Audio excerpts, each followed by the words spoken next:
And so it's time for Soul Stage. Let me welcome Thandokuhle Comfort Zwane. Is a professional theatrical practitioner, writer, and storyteller. He studied musical theater at the Tswana University of Technology and graduated in the year 2020. He began performing in community theaters in Soshanguve, and during his training performed in productions such as Ngoma the Musical, Ukutwala, Welcome to South Africa, Uhuru Pizzo, and Showtime at the Marketplace.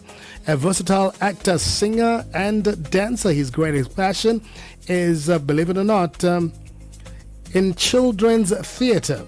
He likes educational stuff. Educational theater and storytelling is what he loves the most. In 2021, he wrote and directed Biggie Bob's Baobab Tree House. In 2023, he performed in How the Grinch Stole Christmas and wrote and composed Atavism, Zandile, Queen of the Ant Colony. He has also served as a resident performer with Creative Education South Africa.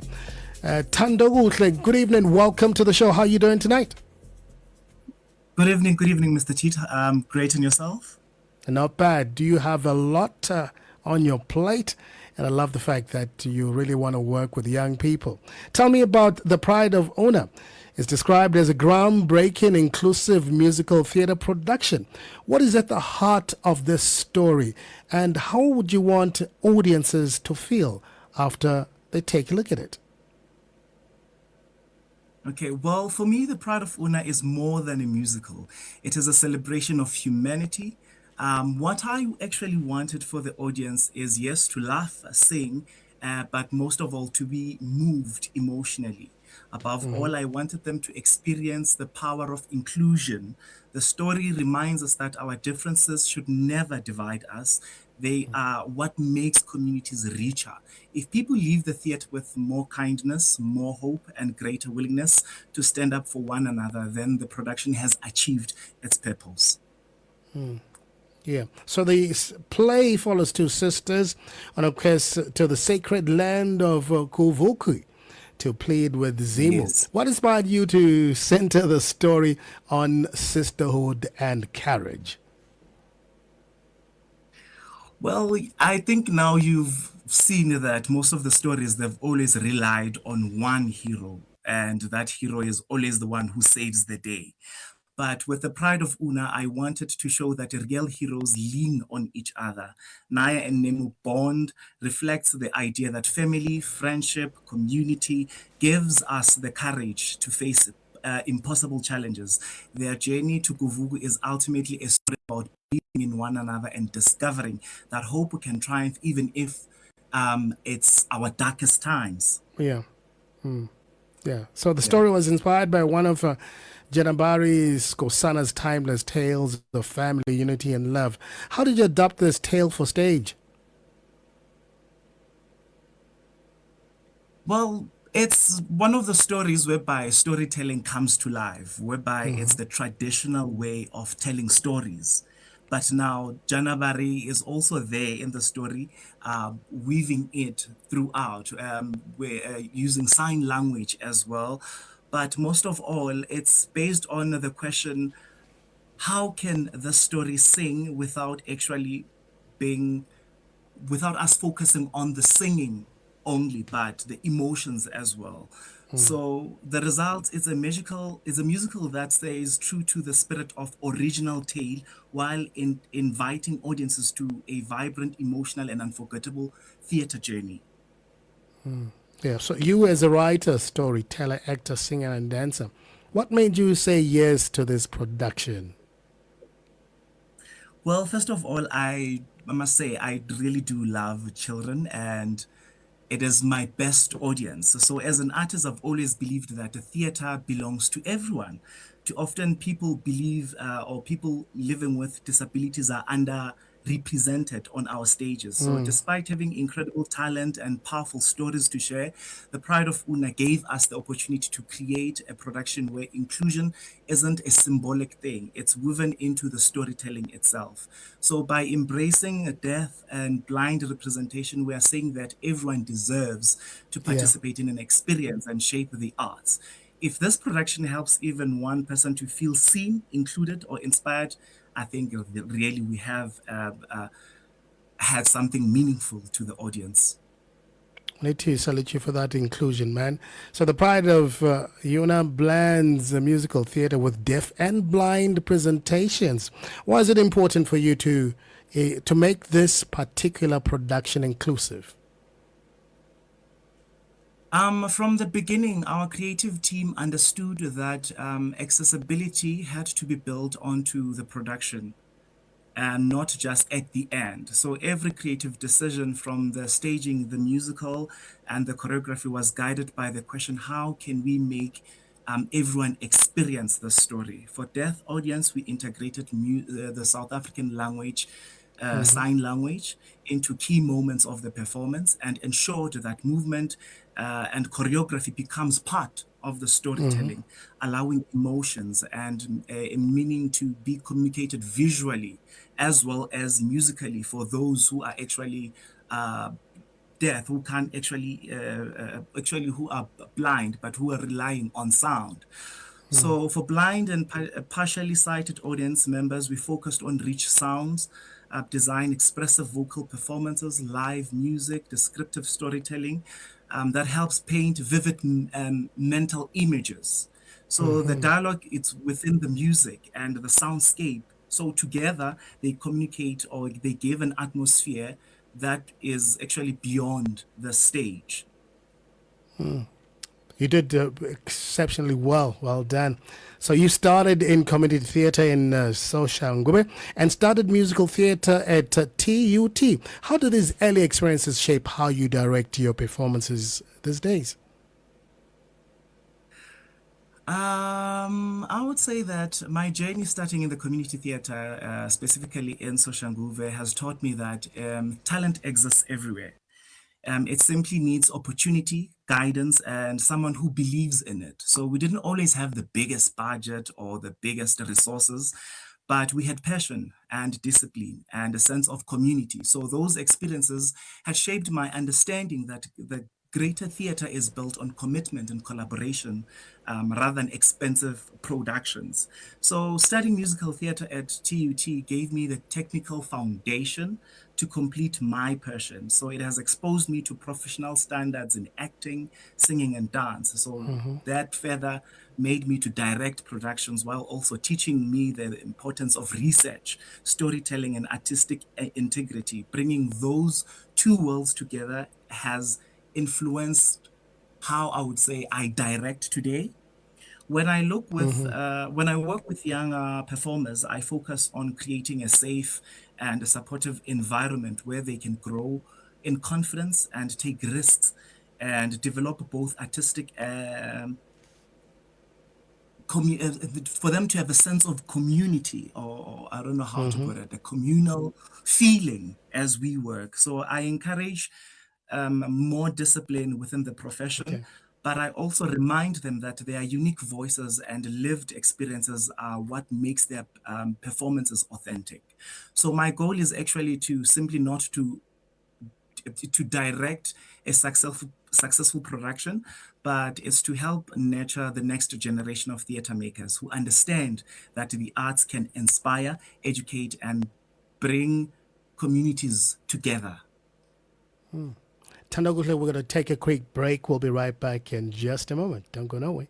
Africa World Hour with Mphosi Tole. Kiswahili is one of the most widely spoken languages in Africa, connecting millions of people across East, Central, and Southern Africa. What does World Kiswahili Day mean? Swahili Language Day holds a deep meaning for us as a country, as Uganda, and all our people really recognize this. It's a day that celebrates not just a language, but a powerful symbol of our shared African identity, resilience, and aspiration for unity. Swahili is far more than just a foreign language or foreign tongue. It is our second official language. It is enshrined in the 1995 Constitution and is also a vital bridge that connects us to our brothers and sisters across the East African community.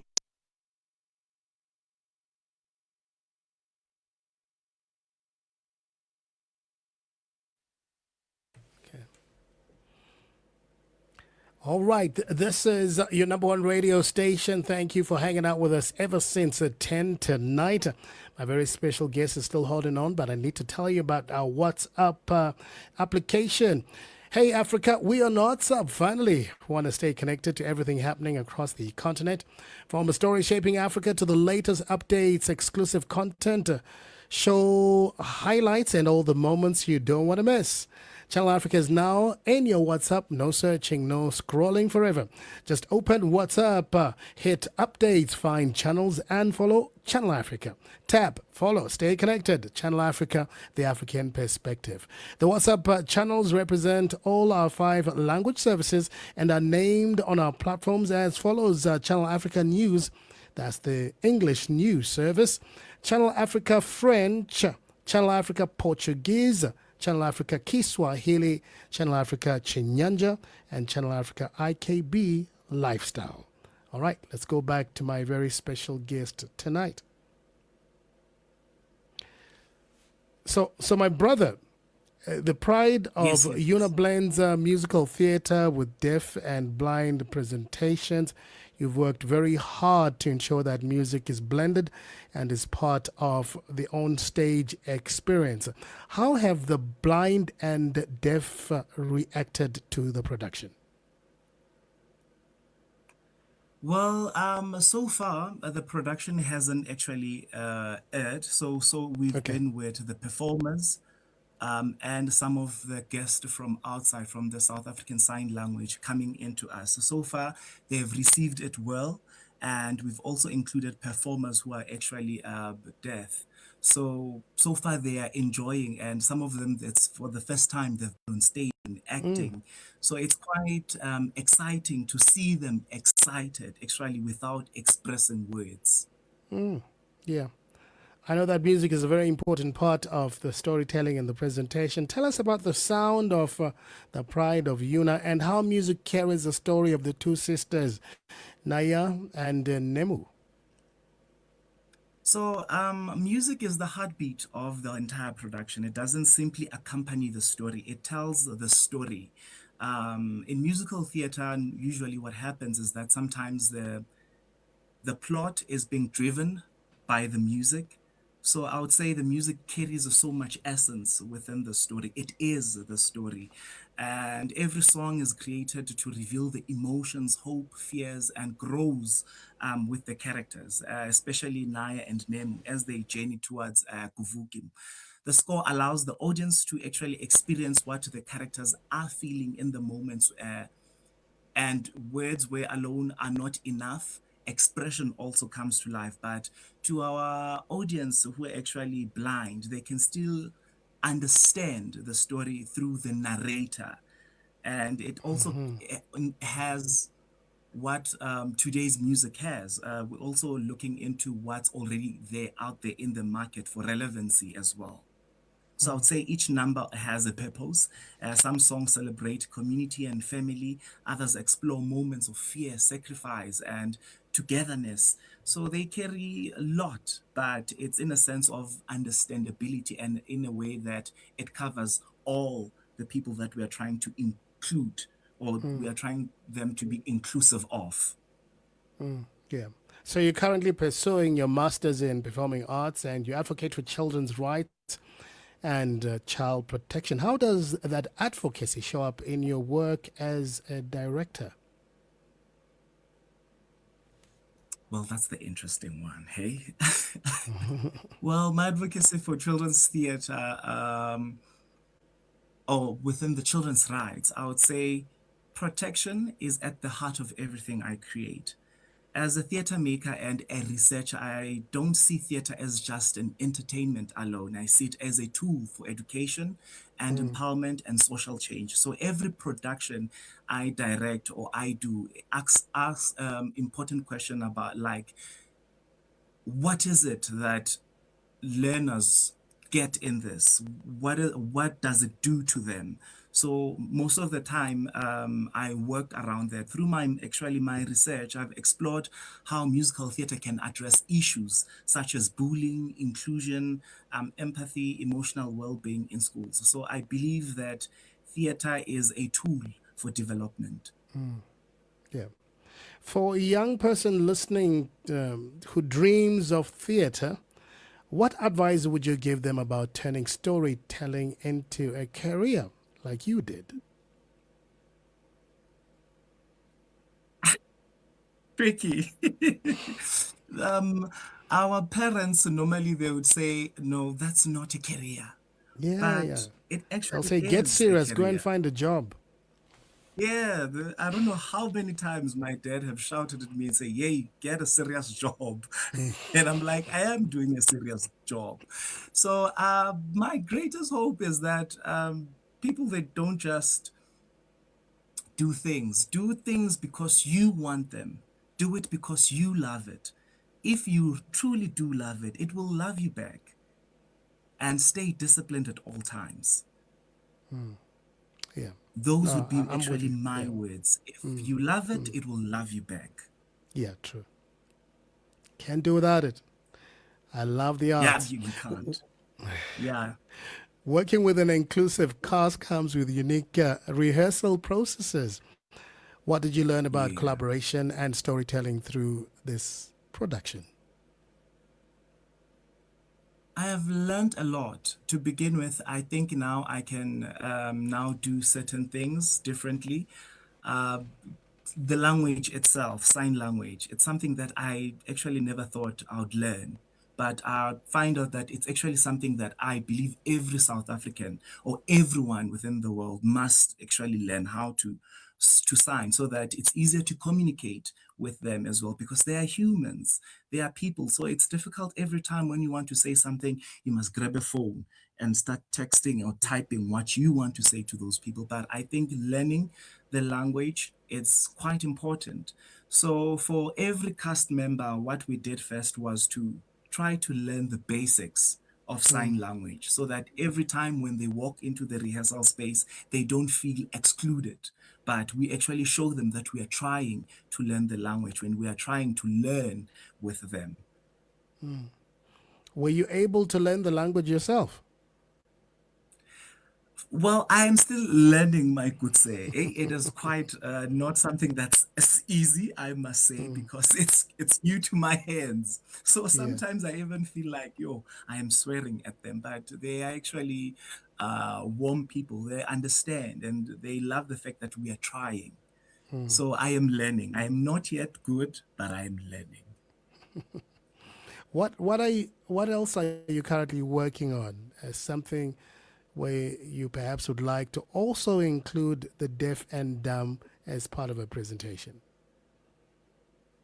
Well, currently, I'm also doing indigenous games within the Mm-hmm. primary school. So we are working towards a tournament for indigenous games. It would be lovely as well to be able to play with them. As I've also think I've mentioned that I'm also the director of the Kwa Qhude Creative House, whereby we do edutainment and play as we learn. So the project Take Five, I Am Safe.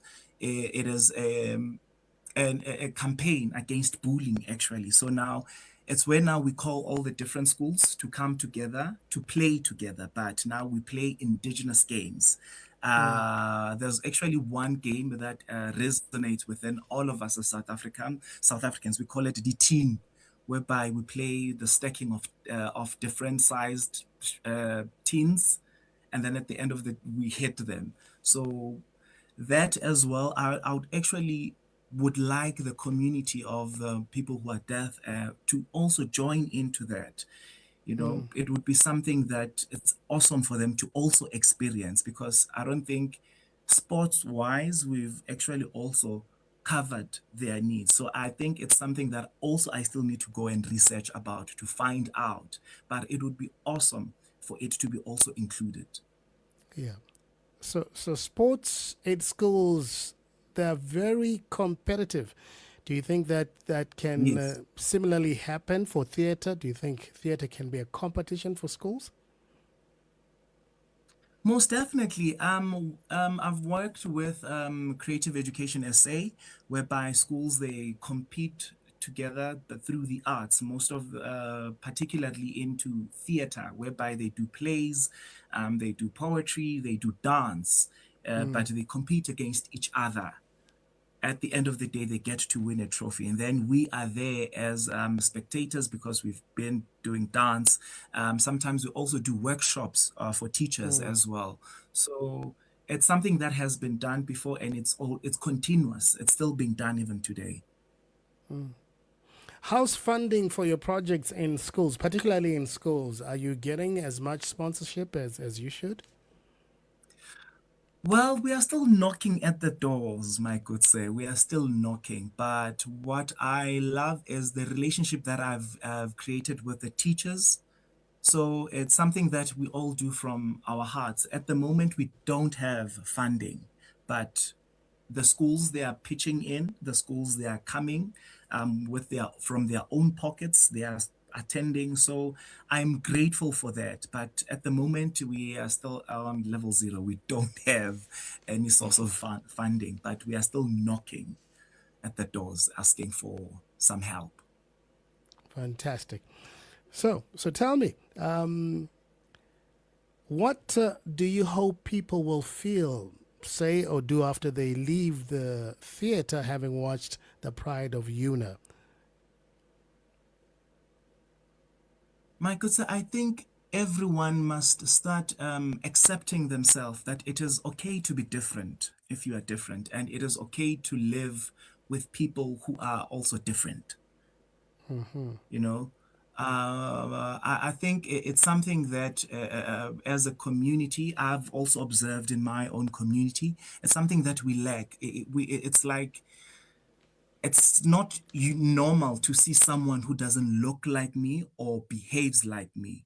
But through this production, I hope we show people that they must start accepting people as who they are and not single them out and say, oh, these ones are special. I always say, I don't like this term, special kid or special ability. I really don't like that because I see those people as humans. It's just that they are different, but their difference doesn't make them too different for me to not engage with them and Yeah, for me to not share the same things as they would want. fantastic conversation.